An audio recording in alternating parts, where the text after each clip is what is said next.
이게 너무 충격인 거예요. 데이트 폭력을 행한 가해자랑 그 사람을 살리려는 의사의 공동 책임이라는 게 이 세 분 중에 누가 제일 싸움을 잘해요? 싸움 잘한다고 이제 원한을 많이 샀어요. 그래서 진월 우창윤 선생님이 사망을 막타를 쳤네. 이낙준. 이놈도 잘못했죠. 오진스는 좀 억울한데. 안녕하세요. 닥터 프렌즈입니다. 의료 변호사시죠. 인하대 선배시기도 하고 이제 서울대 로스쿨 나오셔가지고 예전에도 몇 번 콜라보해서 나온 적 있죠. 기억하시는 분이 있으실런지 모르겠는데 없을 거라 생각하시고 소개 한 번만 간단하게 해주시죠. 네, 안녕하세요. 저는 여기 계신 두 분하고 같이 이제 인하대 의대를 졸업하고 저는 직업환경의학과 전문이고요. 이제 로스쿨 가서 변호사하고 있는 박성민이라고 합니다. 기사를 봤습니다. 데이트 폭력 피해자 의료사고 사망 그리고 법원이 가해자와 의사를 공동 책임져라 라는 판결을 냈습니다. 이 기사뿐만 아니고 몇 년 동안 사실 필수 의료를 하시는 분들이 보기에 이런 식으로 우리가 사법 리스크가 있으면 좀 진료 행위가 위축될 수 있다 이런 이제 계속해서 문제 제기를 했었는데 이번에 또 이런 법원의 판단이 나왔단 말이죠. 근데 이제 저희 셋은 법은 하나도 모르니까 이게 정확히 어떤 법리적인 판단에 의해서 나온 것인지 그리고 이런 종류의 판결이 흔한 것인지 이런 것들이 좀 궁금해서 우리 변호사님을 모신 겁니다. 일단 이게 무슨 내용인지 좀 아셔야 될 것 같은데 먼저 이제 뭐 데이트 폭력을 어떤 사람이 했고 그것 때문에 이제 응급 수술해야 되는 상황이 돼서 병원에 가서 이제 그 센트럴 라인이라 그래가지고 이제 한 번에 많은 양의 수액을 이제 집어넣을 때 이제 두꺼운 정맥에다가 이제 주사바늘을 꽂는 시술이 있죠. 중심 정맥관이라고 합니다. 그걸 보통 목에다 맞아요. 뭐 쇄골화나 뭐 이런 데다가 하죠. 그러니까 우리가 여기에 맨날 손에다 맞는 닌게가 여기 목이나 쇄골화 쪽에 근데 훨씬 두껍게 들어가죠. 두꺼운 정맥에다가 이렇게 해서 거의 끝을 심장 위에까지 넣어서 거기에는 진짜 혈관이 엄청 두꺼우니까 엄청나게 많은 수액이나 피를 바로 넣을 수 있는 그런 것이죠. 보통 이제 목에 이제 그 뻘떡뻘떡 뛰는 이런 경동맥이라고 하잖아요. 바로 옆에 경정맥이라고 이제 큰 또 정맥이 흘러가는데 정맥을 찔러야 되는데 동맥을 잘못 찔러가지고 동맥이 찢어지면서 또 경동맥은 굉장히 또 그 혈류량이 많은 부분이잖아요. 엄청 많죠. 왜냐하면 심장에서 가까워서 튀어나오는 거죠. 그래서 터지니까 과다출혈로 결국 이제 환자가 사망에 이르는 사건이고 법원에서 처음에 그 때린 사람, 폭력을 가한 사람이랑 경동맥을 잘못 찌른 의사랑 같이 책임을 져라. 같이 책임을 이렇게 판결이 나온 거죠. 그래서 이거는 공동 불법행위라고 얘기를 하거든요. 공동 불법행위라고 해요? 그렇죠. 그러니까 불법이라고 하니까 되게 나쁜 사람 같은 느낌이 드는데 그런 건 아니고 이제 민법에 보면은 고의 또는 과실로 다른 사람에게 손해를 끼치면 손해배상을 해야 된다. 뭐 당연한 얘기죠. 그러니까 과실이더라도 하는 건데 그냥 같이 뭉뚱그려서 불법 행위다라고 하는 거죠. 이거는 고의가 아니고 과실인데 그냥 이렇게 같이 부르는 거예요? 예를 들어 여기 닥터 프렌즈 여기 스튜디오에 1억짜리 청자가 있어요. 제가 닥터 프렌즈가 너무 싫어가지고 일부러 확 밀어 깨뜨렸어요. 그럼 고의로 일부러 그런 거죠. 이거 1억 당연히 배상해줘야겠죠. 그렇죠. 근데 제가 일부러 떨어뜨릴 생각 없었는데 부주의하게 그냥 이렇게 춤추면서 왔다 갔다 하다가 툭 쳐가지고 깨졌어요. 그냥 과실이죠. 근데 닥터 프렌즈는 어쨌든 1억짜리 청자가 날라가서 마이너스 1억이 됐단 말이에요. 근데 저는 내가 일부러 그런 것도 아닌데 실수로 그런 거니까 내가 책임 안 져도 되지 않아? 그러면은 이해가 가기도 하면서 말을 여기서 하니까 좀 열받네. 내가 해야 되는데 사실 닥터 프렌즈 입장에서 어쨌든 마이너스 1억이 된 건데 그러면은 네가 배상 안 해주면 우리가 그냥 1억을 다 뒤집어 쓰란 말이야? 이렇게 돼버리잖아요. 그렇게 되는데. 그렇기 때문에 고의든 과실이든 간에 어쨌든 다른 사람에게 손해를 끼치면은 손해배상을 해줘야 된다고 되어 있어요. 물론 이제 과실이 되면은 과실상계라는 이런 얘기 들어보셨죠? 들어는 봤습니다. 뭐 교통사고 같은 데 과실 비율 이런 거 따지고 이런 거 있잖아요. 지금 여기서도 책임 제한이라는 말이 기사에 나오는데 책임 제한이라 그래가지고 좀 깎아주고 이런 건 있긴 하지만 기본적으로 손해는 배상해줘야 되는 거죠. 그리고 공동불법 책임이라고 이렇게 나오잖아요. 고의든 과실이든 어쨌든 이제 손해배상을 해줘야 된다 그런 내용이에요. 근데 예를 들어서 이 세 분 중에 누가 제일 싸움을 잘해요? 중에서는 저희지 않을까. 체력 없으면 얘가 제일 셀 것 같긴 한데. 제가 군대에서도 약간 체력도 제일 좋았고. 그럼 평소에 싸움 잘했으니까 우창윤 선생님이 맞는 걸로 할게요. 우창윤 선생님 평소에 이제 싸움 잘한다고 이제 원한을 많이 샀어요. 그래서 지나가다가 오진스 선생님이 열심히 때려가지고 반쯤 죽여놨어요. 죽진 않고. 그래가지고 우창윤이 겨우 탈출을 해서 집에 흐느적흐느적 가고 있었는데 이낙준 선생님이 딱 발견을 해가지고 잘 만났다. 그래가지고 반쯤 죽여놨는데 나머지 반을 더 때려가지고 정말 우창윤 선생님이 사망을 막타를 쳤네. 근데 그러면은 둘 다 잘못했죠 지금? 근데 손해를 배상을 해야 될 때는 인과관계라는 게 인정이 돼야 돼요. 지금 이 사건에서는 우창윤의 사망이라는 손해가 발생을 했잖아요. 네, 저 손에 억울해요. 우창윤의 사망이라는 결과가 오진승 때문에 발생했나요? 이낙준. 이놈도 잘못했죠. 나는 오진승은 좀 억울한데. 오진승은 반만 죽였잖아요. 근데 이낙준도 반만 죽였어요. 감히 날 반 죽여? 그러니까 오진승만 때렸으면은 안 죽었을 죽었죠. 거예요. 그리고 이낙준만 때렸어도 안 죽었을 거예요. 근데 둘이 같이 때려서 결국 죽은 거란 말이에요. 이런 경우에 공동 불법 행위가 되는 거예요. 근데 여기서는 데이트 폭력을 한 가해자는 실제로 의도가 그런 쪽으로 있었고 피사는 의도가 반대잖아요. 이 사람을 살리려고 한 거고 저는 여기서 불가항력이라는 어떤 그런 것들이 인정이 되지 않는지 그게 되게 궁금한 거예요. 이 사건에서 만약에 의사가 면책이 되려고 하면은 어떻게 되냐면은 데이트 폭행을 했어요. 칼로 좀 찔렀어요. 그래가지고 이미 병원으로 앰뷸런스로 실려가는 상황에서 피가 철철철 나고 있어요. 그래서 병원에 DOA는 아니었어요. 사망한 상태로 도착한 건 아니었는데 열심히 응급처치를 하던 도중에 과다출혈이 지속돼서 결국 이제 뭐 DIC 같은 게 와가지고 이제 사망을 했다. 근데 그 와중에 의사가 좀 약간 실수를 했어요. 예를 들어서 라인을 한 번에 빨리 잡았어야 되는데 라인을 한 번에 잡지 못하고 한두 번 실패해서 한 30초 정도 지연됐단 말이에요. 근데 이런 경우에는 의사가 라인을 한 번에 성공했다고 하더라도 애초에 칼에 크게 찔렸기 때문에 어차피 사망했을 것 같잖아요. 인과관계가 없는 거죠. 아, 인과관계가 없다. 그러니까 방금 요 사건에서는 오진승이랑 이제 이낙준의 폭행이 둘 다 있어야지만 사망했다는 게 명확하잖아요, 지금. A 때문에 B가 발생했다라는 거는 반대로 얘기하면 A가 없었다면 B라는 결과가 발생하지 않았을 것이다라는 게 인정이 돼야 되거든요. 그러면은 의사가 라인을 30초 늦게 잡는 걸 안 했으면 과연 이 사람이 살았을까? 살았을 것이다라고 되면 의사도 과실이 인정이 되는 거고, 근데 30초 정도로는 빨리 잡든 늦게 잡든 심지어 뭐 라인을 한 2분 정도 늦게 잡았다고 하더라도 이 사람은 어차피 병원에 도착하는 순간 출혈량이 너무 많았기 때문에 어차피 사망했을 것이다. 사실 근데 그 결과는 만약이잖아요. 만약에 라인을 뭐 30초 먼저 잡았다면 어떻게 될 것인가 신밖에 모르겠죠. 하지만 의료 전문가들이 그 도착할 당시에 환자에 대해서 검사한 결과들을 토대로 봤을 때 아, 이 사람은 라인을 좀 일찍 잡았다고 하더라도 어차피 죽었을 사람입니다. 하면은 의사는 책임을 면책받을 수도 있겠죠. 데이트 폭행을 당한 건 맞아요. 근데 병원에 도착했을 때 좀 위급한 상황은 맞긴 하지만 법원 판사가 보기에는 그 중심 정맥관을 제대로 잡았다면 이 사람이 그렇게 바로 죽지는 않았을 것 같다라는 판단을 한 거죠. 근데 제가 지금 듣기에 법리적인 판단을 할 때는 이술기의 난이도에 대해서는 별로 고려가 없네. 의학은 사실 수학 같은 게 아니고 우리가 어떤 자연현상을 보고 이제 통계적으로 정리한 학문이잖아요, 사실. 같은 사고가 벌어졌을 때 무조건 같은 결과로 이어지는 게 아니잖아요, 사실. 그렇죠. 중심정맥관을 잡는다는 행위 자체가 환자 상태에 따라서 엄청 난이도가 이렇게 되잖아요. 그렇죠. 이 사람의 말랐다든지 아니면 뭐 초음파가 있었다든지 혈압이 정상이었다든지 그런 경우에는 중심정맥과 잡을 때 정맥이 꽉 차 있을 테니까 이게 이비인후과 의사로서 말씀을 드리면 혈압이 정상일 때는 경정맥이 더 큽니다. 맞아요. 네. 쉽게 잡을 수 네, 경동맥이 요 정도 되면은 경정맥이 한 요 정도 돼요, 직경이. 조금 요렇게 라운드 이렇게 타원형으로 생겼거든요. 근데 혈압이 떨어지잖아요. 그럼 얘가 이렇게 슉 눌려요. 근데 얘가 안 보여요, 갑자기. 이 경우엔 또 다른 거잖아요. 이런 거에 대한 고려는 혹시? 어쨌든 법률적인 판단은 결국 최종적으로 판사가 하는 거잖아요. 근데 판사는 사실 법률 전문가지 의학 지식이 그렇게 많은 사람은 아니죠. 그렇죠, 사실 그렇죠. 어떻게 하냐면은 그래서 진료기록 감정이라는 걸 합니다. 그건 뭐예요? 의료사고가 났어요. 그러면은 이제 의료진의 잘못이 있는지 없는지를 가려야 되는데 가장 중요한 건 진료 기록이란 말이에요, 결국.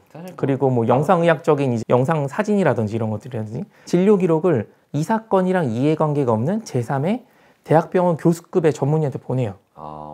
그래가지고 그냥 과실이 있습니까 없습니까 물어보는 게 아니라 질문을 몇십 개를 하는 거죠. 예를 들어서 초음파 사진이 남아 있었다고 해볼게요. 경정맥, 정맥이 이제 혈압이 낮아져가지고 이렇게 쪼그라들어 있는 걸 사진으로 남겼어요, 우연히. 그래가지고 그 사진을 이제 그 교수한테 보여주면서 교수님 보십시오. 옆에 경동맥은 이렇게 빵빵하게 차 있는데 우리가 목표로 하고 있는 경정맥은 쪼그라들어가지고 완전 이렇게 잘 안 보이지도 않습니다. 이런 상황에서 경정맥을 이렇게 바늘로 찌르는 게 쉽나요? 어렵나요? 그 사진을 봤을 때 이렇게 쪼그라드는 상황에서는 제가 보기에는 경정맥에 조금의 손상도 입히지 않고 찌르는 거는 쉽지 않을 것 같습니다. 라고 답변이 오면은 의료진의 과실이 없다고 나오는 거죠. 근데 만약에 그 의사가 저거는 저런 상황이라고 하더라도 경동맥이랑 경정맥은 해부학적으로 같이 주행한다는 사실은 이미 의사라면 당연히 알고 있어야 되는 사실이고, 아무리 급하다고 하더라도 경동맥을 찌르는 순간 과다출혈로 사망에 이를 수 있다는 사실을 의사는 당연히 알고 있기 때문에 최대한의 주의를 다해서 천천히 찔러서 조금 늦는 한이 있더라도 요거는 확실하게 찌르는 게 중요합니다 라고 답변하면 의사 과실이 인정이 되는 거죠. 말하기 나름이란 말이에요. 똑같은 진료 기록부랑 똑같은 뭐 CT, MRI 사진을 보고도 어떤 의사는 과실이 있다고 말할 수도 있고 어떤 의사는 과실이 없다고 말할 수도 있는 거죠. 의료소송 쪽에서도 얘기가 항상 나오는 건데, 이게 진료 기록 감정 의사의 의견에 따라서 너무 복불복이 좀 심해요. 크게 이게 왔다 갔다 하는 것 같은데요? 결국에는 모든 판결은 사회적 파장을 일으키잖아요. 그렇죠. 시술의 어떤 그 난이도는 환자가 안 좋을수록 올라가요. 맞아. 압도적으로 올라가거든요. 저도 이제 C라인을 중환자실 많이 잡아봤으니까. 근데 진짜 해보면은 가끔 급할 때는 막 블라인드를 하다가 왜 안 되지? 하여튼 초음파 보면은 이 정맥의 주행이 아닌 다른 사람들이 있어요. 아, 그치. 그럴 수도 있지. 베리에이션이 다르죠. 네, 그래서 그쪽에 정맥이 없는 사람들이 있어요. 그러면 정말 초음파로만 해야 되고, 초음파로 해도 앞서 말한 대로 혈압이 낮으면은 여유가 있으면은 막 수액해가지고 최대한 빠방하게 수액을 확 줘서 정맥에 피를 채워놓은 다음에 이제 시술을 하기도 하고, 그렇지 않으면 시술이 안 되니까. 근데 그럼에도 불구하고 병원에서는 이렇게 그 동맥을 천자는 그 합병증이 종종 발생해요. C라인이라는 건 굉장히 안 좋은 환자한테 하는 행위고, 내과 의사나 뭐 이런 바이탈을 다루는 선생님들은 진짜 많이 시술하는 건데, 그러다 보면 진짜 혈관을 찢는 그런 천자가 확률적으로 많이 발생할 수밖에 없죠. 진짜 100건을 하는 사람에 비해 1000건, 만건을 그렇죠, 하는 아무래도 사람일수록 그렇죠. 바이탈과 선생님들은 항상 이런 위험에 노출되는 거고, 근데 이런 사람들을 뭐 육성해야 된다 하면서 법적으로는 보호가 안 되고, 저는 이게 어쨌든 법리적으로는 이해가 된다고 하시지만 이게 너무 충격인 거예요. 그 데이트 폭력을 행한 사람, 가해자랑 그 사람을 살리려는 의사의 공동 책임이라는 게, 아까 이낙준과 오진승이 반쯤 죽여서 그러니까. 같은 가해자니까 죽인 게 아니라, 근데 이건 의도가 상반된 사람이니까. 그러니까 진승이가 나를 반쯤 죽여놨는데 낙준이가 날 발견하고 죽은 줄 알고 심장 마사지를 했어. 근데 그게 막타였던 거지. 근데 공동이야. 그러면은 좀 어떻게 생각하십니까? 저도 이제 심정적으로는 이제 여기 선생님들의 의견에 저 동의를 해요. 그렇지만 법리적으로는 어쨌든 법적으로는 아마 판사도 그렇게 생각하는 판사가 저는 꽤 있을 거라고 생각은 합니다. 근데 어쨌든 현행법상으로는 이런 결론이 나올 수밖에 없어요. 그래서 요거는 입법으로 푸는 수밖에 없거든요. 입법으로. 지금 지금 법 체계에서는 사법부가 할 수 있는 일이 없다. 너무 슬픈 게 이런 게 나올 때마다 배후 진료가 없는 지역으로 낙후된, 그리고 환자가 중증일수록 이 환자를 보는 의료진도 사실 겁이 나는 거거든요. 안 좋은 환자일수록 시술의 난이도가 올라가고, 그 난이도를 행하는 의사한테도 이런 어떤 법리적인 문제가 발생할 수 있기 때문에 이거는 민사죠. 그렇죠. 요거는 민사죠. 근데 나중에 형사로 갈 가능성도 있나요? 그렇죠. 그래서 가능성이 있습니다. 그러니까 손해배상도 하고 형사적인 처벌도 받고. 저는 이제 환자 쪽으로 대리하기도 하고 병원 쪽 의사를 대리하기도 하거든요. 근데 보통 이제 소송을 당하는 쪽이 개인 병원이 많을 것 같으세요? 아니면 대학병원이 많을 것 같으세요? 저는 대학병원이 많을 것 같은데요. 그렇죠. 제가 이낙준 선생님이 이제 그 혼자 개원한 병원에 가가지고, 예를 들어 이마가 째져가지고 이낙준 선생님이 꼬매주는데 한 0.2mm 정도 더 쨌어, 실수로. 소송할까요? 솔직히 그건 좀 가족이 백혈병 4기예요. 완치 판정을 몇 번 받겠는데 완치 제발 해가지고 거의 면역력이 거의 0이에요 이제. 근데 들어갔는데 저희 가족이 사망을 했어요. 그러면 소송을 할까 안 할까요? 안 하실 것 같아요. 합니다. 왜요? 해요. 비의료인이 의료진한테 과실이 있는지 없는지 사실 알기는 쉽지 않아요. 그럼 소송을 할지 말지를 뭘 기준으로 많이 영향을 미치냐면 결과가 많이 미치는 거죠.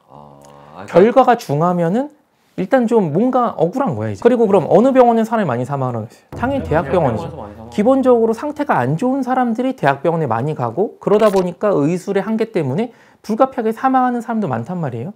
하지만 반그대로 말하면은 중한 결과는 대학병원에서 많이 나오기 때문에 대학병원이 대체로 이제 소송을 많이 당하고, 대학병원 중에서도 이제 사망이란 결과가 많이 나오는 것들은 중한 환자를 보는 필수 의료의 이제 그 선생님들이 많단 말이에요. 그렇죠, 그러다 보니까 또 이게 많이 당하고 해서 이렇게 뭔가 사고가 하나 터질 때마다 그때마다 고소고발을 하다 보면은 의사들 만약에 소송 당해가지고 법원 왔다 갔다 하고 경찰 왔다 갔다 해서 무죄 무혐의 나오고 뭐 한다고 하더라도 그 과정이 이미 지친단 말이에요. 그렇죠. 많이 지칠 것 같아요. 이거 몇 번 당하면은 도저히 못하겠습니다 하고 이제 그만두시는 선생님도 많으실 거예요. 실제로 저랑 같이 레지던트 했던 친구 동기 중에서도 형사 때문에 경찰서 조사받으신 분 몇 분 있어요? 제 그냥 동기 중에서도. 중증외상센터 드라마의 백강엽도 소송을 당했잖아요. 그렇게. 아니 실제로 제가 뭐 연락하는 외상외과 교수님들 중에 있죠. 근데 요거랑 비슷한 영역이 있어요. 뭐가 있죠? 소방관? 교통사고. 아 교통사고. 전방주시의무를 태만히 해가지고 앞에 있는 이낙준 선생님 차를 뒤에서 박았어요. 과실치상이죠. 운전은 법적으로 업무라고 봐요. 그래서 그 경우에도 업무상 과실치상이에요. 근데 교통사고 무지하게 많이 나죠. 엄청 많죠. 근데 교통사고로 사람을 또 한 명 한 명씩 전과자 만다 보면은 전 국민이 전과자겠죠. 근데 전과자 안 되잖아요 지금. 실제로 여기 있는 선생님들도 교통사고 나기도 하고 낸 적도 있을 거예요. 근데 전과자 안 됐잖아요. 왜 안 됐죠? 나라님이 봐줬나? 나란히 봐줬다는 말이 맞아요. 왜냐면은 법적으로 정해져 있거든요. 중과실 이런 얘기 들어보죠. 뭐 중앙선을 침범하고 이런 식으로 중과실이 아니면은 이제 실수로 다른 사람 다치게 만들었을 때 자동차 보험을 가입해놨다고 하면은 형사처벌을 안 하도록 특별법이 있어요. 이렇게 의료도 그렇고 특히 필수 의료는 좀 이런 제도가 좀 도입돼야 되지 않나. 듣다 보니까 그러네요. 이제 보통은 의료배상 공제조합이라고 표현을 하죠. 그래서 자동차 보험을 비슷하게 의사들이 의료사고를 대비한 보험을 가입했다고 하면은 근데 뭐 물론 이제 중과실이라면 처벌은 하긴 해야겠죠. 근데 이거는 조금 과실이 있어 보여도 좀 불가피한 면이 좀 있어 보인다 하면은 형사적인 책임을 면책해주고 보험으로 좀 커버가 되는 그런 걸 만들어줘야지. 만약에 제가 필수과 의료진이라고 하더라도 사람 무지하게 많이 죽는단 말이에요, 환자. 물론 이제 그 의료진의 노고를 알고 그냥 고생하셨습니다. 뭐 열심히 해주셨으니까 그냥 저희도 그냥 후회는 없습니다. 이런 분도 있긴 하지만 그 전까지는 선생님 잘 부탁드립니다 하다가 사망하는 순간 당신이 잘못해서 뭐 죽인 거 아니냐 뭐 이런 분도 확실히 많기 때문에 그런 분들이 소수라고 하더라도 애초에 중환 환자들을 보는 필수 의료 선생님들은 보는 환자 수 자체가 워낙 많기 때문에 그렇죠. 만약에 1%의 환자가 그런 식으로 나온다고 하더라도 1000명의 환자를 보면은 10개의 소송이 걸린단 말이에요. 1년에 10개 걸리는 소송 10개 걸리면은 사람이 살 수가 없어요. 아 진짜 못 살 것 같은데. 모든 의료행위에 대해서 이거를 다 커버하는 게 좀 약간 국민 법감정이 맞지 않는다고 하면은 적어도 필수 의료라고 해가지고 딱 범위를 정해서라도 그 부분에 대해서는 좀 이렇게 보험으로 좀 면책시켜주는 걸 만들어줘야 되지 않을까. 근데 이런 비슷한 게 이미 좀 있기는 해요. 뭐 약사법에 보면은 이제 불가피한 약물 부작용으로 이렇게 좀 사람이 몸 상태가 안 좋아지면은 국가 차원에서 보상을 해주는 그런 게 있거든요. 그리고 산부인과가 예전에 소송 엄청 많이 걸렸었어요. 진짜 장난 아니었어 진짜. 그쵸. 지금도 장난 아니에요. 지금도 많이 걸리긴 하는데 일단 옛날부터 애 낳다가 사람이 죽는다 이런 얘기 뭐 사극에도 많이 나오잖아요. 맞아요. 출산 분만이라는 그 행위 자체가 굉장히 위험한 행동이거든요. 그래서 그 과정에서 의료진의 과실이 없더라도 이제 뭐 산모가 사망한다니 사망하지 않는다고 하더라도 아이가 이제 뭐 저사순성 뭐 뇌손상을 입어가지고 뇌속마비로 나온다 이런 경우 상당히 많단 말이에요. 그래서 의료진의 과실이 없는데 뭔가 사고가 나면은 보상을 해주는 제도가 있기는 해요. 이런 거를 근데 만들기가 쉽지 않죠. 그러니까 예산 편성이 돼야 돼요. 그럼 이 예산을 누구한테 거둘 것인가? 맞아요. 나라에서 준다고 하면 내 세금을 왜 거기 주냐? 근데 그렇게 안 하면은 우리가 필수 의료진들을 지킬 수가 없으니까 그쵸. 이거 한번 터질 때마다 그만두시는 거고 이분만 그만두시는 게 아니라 이분을 보고 이제 선택을 하려고 했던 사람들이 이제 안 해버리니까 사회적 손실이 진짜 있단 말이죠. 산부인과에서도 이제 산과를 선택하는 선생님이 많이 줄어들고 있잖아요. 진짜 없지. 아이를 받으려는 사람이 없어요, 실제로. 확실히 변호사 말을 들으니까 법리적으로 이렇다라는 거가 좀 이해가 되고 무작정 사법부를 욕하기보다는 우리가 좀 입법을 움직여가지고 근본적인 변화를 끌어내지 않는 이상 이런 일이 계속 반복이 되겠구나라는 생각이 드네요. 그래서 이런 거를 입법하려는 움직임이 예전에도 몇 번 있었어요. 근데 결국 그 국회 문턱을 넘지 못해가지고 다시 사장되고 뭐 이러고 있는데 좀 더 국민적인 관심이 모아지면 가능하겠죠. 하신 거 아니에요, 직접? 뭐 기사가 그러니까 있던데. 그러니까 뭐 국회에서 이제 이런 그 논의 같은 거를 할 때 저도 한번 가서 얘기를 한 적이 있는데 그래서 이번엔 되나 싶었는데 글쎄요. 근데 왜 이렇게 벽을 못 넘지? 그러니까 결국 이제 그 입법을 하려면은 국회의원들이 통과를 시켜줘야 되는데 국회의원들이 뭐에 관심이 있을까요? 표. 그렇죠. 그래서 국민들이 여기에 관심을 가지면은 자연스럽게 입법이 되겠죠. 뭐 잘못한 의사는 당연히 처벌을 받고 손해배상해야겠지만 지켜줘야 될 의사는 지켜줘야겠구나 이런 게 뭔가 사회적인 합의가 되는 순간 일사천리로 후후 가겠죠. 그런 일이 진짜 벌어졌으면 좋겠다. 그런 파급력을 보여주려면은 아무래도 매체가 좀 이렇게 야, 드라마 하나 또 해야 되나? 쉽지 않은데. 최근에 안타까운 사건이 있었어가지고 근데 저희끼리는 뭐 객관적인 판단이 어렵고 왜 이런 일이 벌어졌는지 이해하기가 어려웠는데 박성인 변호사님을 모시고 얘기를 나눠봤더니 이해도 되고 앞으로 어떻게 해야 이런 것들이 개선이 되겠다 맞아요. 라는 약간 길이 보이는 것 같았습니다. 네. 그래서 오늘 이렇게 영상 봐주셔서 감사하고 다음에도 저희 닥터 프렌즈 더 좋은 영상으로 찾아뵙도록 하겠습니다. 네, 감사합니다.